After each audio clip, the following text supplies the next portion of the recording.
Hello friends, आज मैं अपनी चना दाल नमकीन की रेसिपी शेयर करने जा रही हूँ।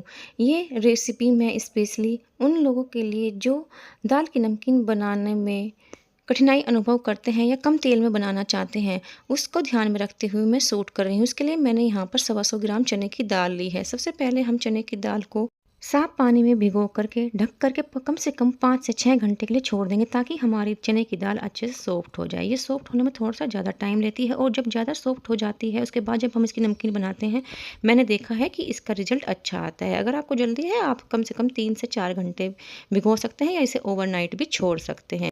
अब देखिए दाल अच्छे से सॉफ्ट हो गई है। इसे मैंने 3 पानी में अच्छे से वॉश कर लिया है। उसके बाद मैंने एक किचन टॉवल पर इसे फैलाकर फ़ैन ऑन कर दिया है ताकि जो इसके अंदर का मॉइस्चर है थोड़ा-सा ड्राई हो सके। उसके बाद हम इसकी नमकीन बनाना शुरू करेंगे।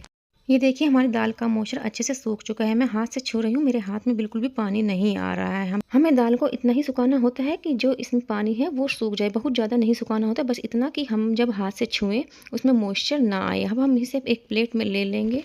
इसी के साथ मैंने सरसों का तेल गर्म होने के लिए रख दिया था। मेरे यहाँ पर जो भी चीज़ बनती है जनरली वो सरसों के तेल में ही बनते हैं, रिफाइंड कम यूज़ करते हैं। अगर आप चाहें तो रिफाइंड ऑयल भी यूज़ कर सकते हैं। अब हमें तेल को अच्छे से तेज़ गर्म कर लेना है। दाल की कोई भी नमकीन बनाएं उसके लिए तेज़ गर्म तेल चाहिए होता है। उसके बाद मैंने इस तरह से थोड़ी सी मुट्ठी भर नमकीन इसमें डाल दी है बिखरा करके, और आपने देख रहे हैं कि इसमें बबल बनने शुरू हो गए हैं। धीरे धीरे ये बबल सेटल होने शुरू हो जाएंगे। इसका मतलब होगा कि हमारी नमकीन बनकर तैयार हो गई है। देखिए धीरे धीरे बबल्स कम होने शुरू हो गए हैं। अगर आप इस तरीके से नमकीन बनाते हैं इसमें थोड़ा-सा तेल कम लगता है। जनरली जो हम दाल की कोई भी नमकीन बनाते हैं उसको सूप की जो छलनी होती है या जो चाय छानने की छलनी होती है या आटा छानने की छलनी होती है उस पर रख कर के फ्राई किया जाता है ताकि जैसे ही दाल फ्राई हो उसके बाद आप उसे तुरंत निकाल लें। क्योंकि फ्राई होने के बाद अगर आप इसे ओवर फ्राई करते हैं, ये कैड़ी हो जाती है और दाँतों से चबती नहीं है, और अगर ये सॉफ्ट रह जाती है, अच्छे से फ्राई नहीं होती है, ये सील जाती है। इसलिए इन दोनों चीज़ों का ही हमें ध्यान रखना होता है। अब देखिए बबल थोड़े-थोड़े सेटल होने शुरू हो गए हैं, आप देख रहे हैं कम हो गए हैं। अब आपको एक चाय की छलनी लेनी है और उससे हल्का-सा कढ़ाई को झुका करके, क्योंकि मैंने कहा कि मैं कम तेल में इसे बना रही हूँ, आपको इस तरह से नमकीन को निकाल लेना है। इसमें जितना भी तेल है हम इसको सारा कढ़ाई में ही निकाल देंगे और उसके बाद एक साइड में प्लेट में निकाल लेंगे। इस तरह से करके मैंने सारी नमकीन निकाल ली है। आप जब नमकीन निकालें इसको एक दाना तोड़कर हाथ से देख लें कि आपकी दाल अच्छे से फ्राई हुई है या नहीं। अगर ये आपको तोड़ने में हल्का-सा क्रिस्पी लग रही है, इसका मतलब है कि आपकी दाल हो चुकी है। आपको ज़्यादा क्रिस्पी तेल में इसको नहीं कर देना है। अगर आप इसको ओवर फ्राई कर देंगे, ये इतनी कैड़ी हो जाएगी कि दाँत से नहीं चबेगी और टेस्ट भी अच्छा नहीं आएगा। अगर बाई चांस आप पहली बार बना रहे हैं और ये कंडीशन आपके साथ हो जाती है कि ये कैड़ी हो जाती है, सॉफ्ट रह जाती है, ऐसे में आप इसे मिक्सी जार में ग्राइंड करके आटे में गूँथ लें। इसको वेस्ट ना करें क्योंकि दालें इतनी महँगी आती हैं। आप थोड़ा-थोड़ा 1 चम्मच 2 चम्मच जो डेली का आटा लगाते हैं उसे मिक्स करके चपाती बनाएँ, किसी को भी पता नहीं चलेगा कि आपने इसमें दाल का या नमकीन का आटा मिक्स किया है। इस तरह से करके मैंने दूसरा बैच भी फ्राई होने के लिए छोड़ दिया है, और जैसे ही इसके बबल्स सेटल होंगे मैं चाय की छलनी से इसे भी निकाल लूँगी। स्पेशली ये वीडियो मैंने इस बात को ध्यान में रखते हुए बनाई है कि हम कम तेल में भी नमकीन दाल की बना सकते हैं।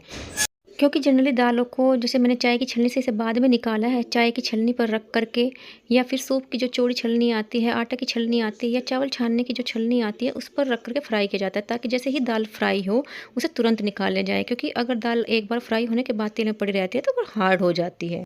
दूसरी इम्पोर्टेंट बात, जब हम दाल को ऑयल में डालते हैं बहुत सारे बबल होते हैं, कुछ भी दिखाई नहीं देता है, लेकिन धीरे-धीरे बबल सेटल होने शुरू हो जाते हैं और आप देख सकते हैं अभी कम हो गए हैं बबल्स, लेकिन बिल्कुल ख़त्म नहीं हुए हैं। आपको बबल्स के बिल्कुल ख़त्म होने की वेट नहीं करनी है।